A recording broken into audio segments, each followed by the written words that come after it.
got mail. Butterfly in the sky. If those sounds just took you back, you are exactly where you need to be. Being a kid in the 90s was a golden time. We grew up without the internet, then watched it arrive and change everything. No generation before us had that, and no generation after us ever will. Every one of those sounds is here, and they are going to take you back to the exact moment you first heard them. You've got mail. For a whole generation, this was the sound of the future. A guy named Elwood Edwards recorded those 3 words back in 1989. He had no idea his voice was about to become the soundtrack of the 90s. We've got emails. You've got mail. And then came the sound that changed our nights forever.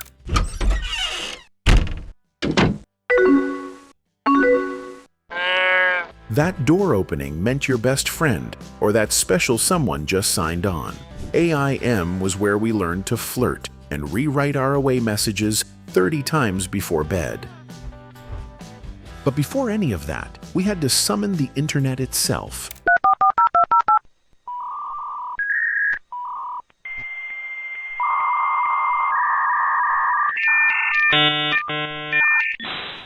We sat there through that awful noise, praying nobody picked up the phone in the kitchen, because the second they did, the connection was gone.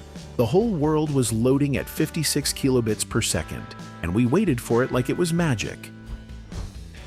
Butterfly in the sky. I can go twice as high. Take a look, it's in a book, a reading rainbow.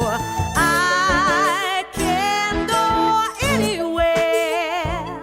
You knew it was going to be a good day at school the moment the librarian rolled in that TV cart with the strap wrapped around it. LeVar Burton walked us through stories for over 2 decades, telling us we could go anywhere, be anyone, just by opening a book. And honestly, hearing this song again still hits in a way nothing else really can.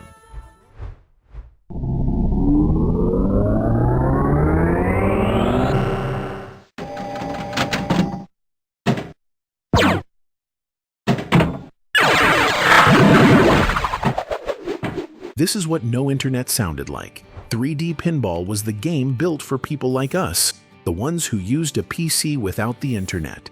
It came with Windows starting in 1995, and today's kids cannot imagine that half the world has hit that flipper at least once in their life, and the funny thing is, none of us were ever really good at it. We just kept playing.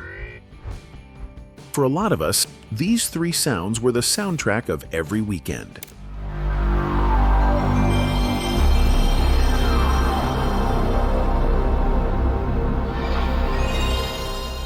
That PlayStation startup hit different. You knew the next few hours belonged to you. Sony launched it in 1995 and changed gaming forever.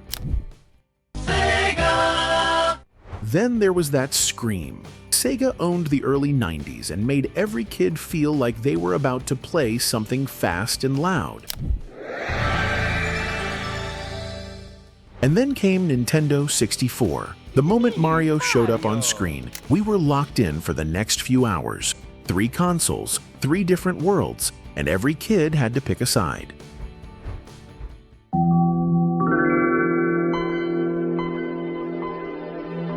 Six seconds of pure magic. What most people do not know is that Brian Eno, the legendary ambient composer, was the one who created it, and he made the whole thing on a Macintosh, because in his own words, he had never used a PC in his life. No startup sound has ever come close since.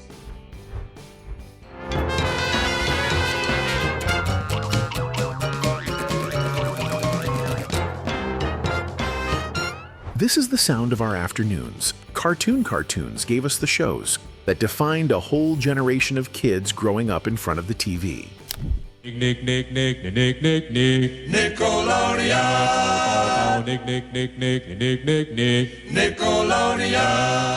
And on the other channel, this was the jingle we all knew by heart.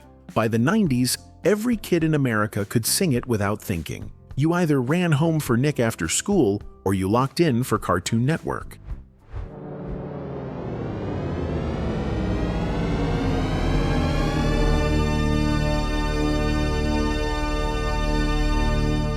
This was the sign that whatever we were about to watch was going to be big, loud, and awesome. The Deep Note was created back in 1983 by a Lucasfilm sound engineer named James Moorer, but it became the signature of every blockbuster we rented in the 90s. We turned the volume up just to feel it, and honestly, this is still one of the most satisfying sounds we have ever heard. And then there was the commercial we all heard 1,000 times.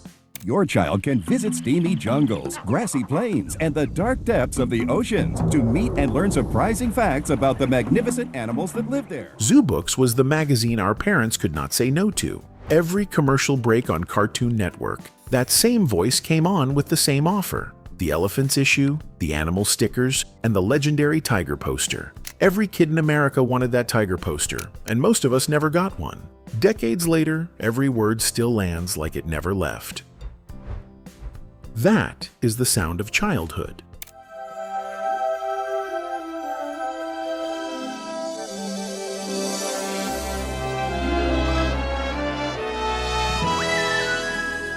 The moment that castle appeared and the sparkle hit, everyone in the room knew to be quiet because the movie was starting.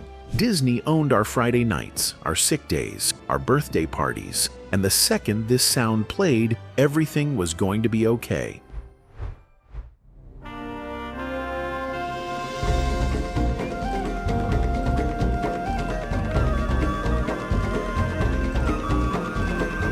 Before Wikipedia, before Google, there was this. Encarta was the Wikipedia of our childhood, a whole encyclopedia on a single CD with videos, sounds, and mind maze. The trivia game you must remember. Every school project started here, and loading it up on the family computer felt like opening a whole new world.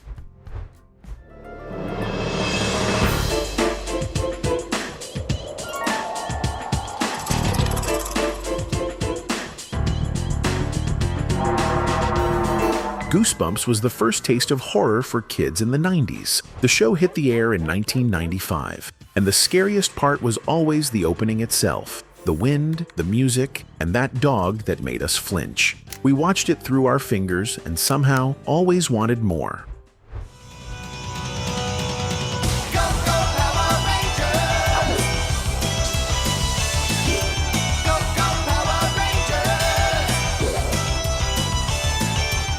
This might just be the anthem of every 90s kid alive. Mighty Morphin Power Rangers hit American TV in 1993, and within a year, every playground in the country was filled with kids pretending to morph. Today, we skip every intro and every theme song, but nobody ever skipped this one.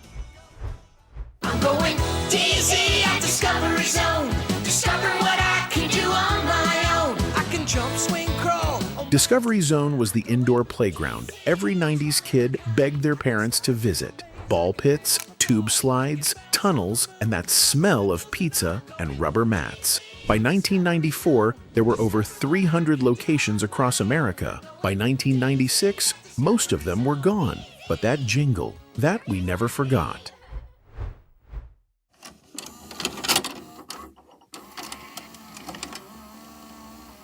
There was nothing like it. The whole family on the couch, the lights off, and the tape sliding into the VCR. That mechanical pull, and the movie was about to start. And when it was over, you had to rewind the whole thing before bringing it back. Be kind, rewind. Blockbuster would even charge you a fee if you forgot. And that was the sound of Friday night being officially done. Most of these sounds are gone, but they never really left us. Tell me in the comments which one hit you the hardest, and if I missed a sound that still lives in your head, drop it below. And if you want more moments like this, subscribe to Memory Trails. I have got a lot more to remember.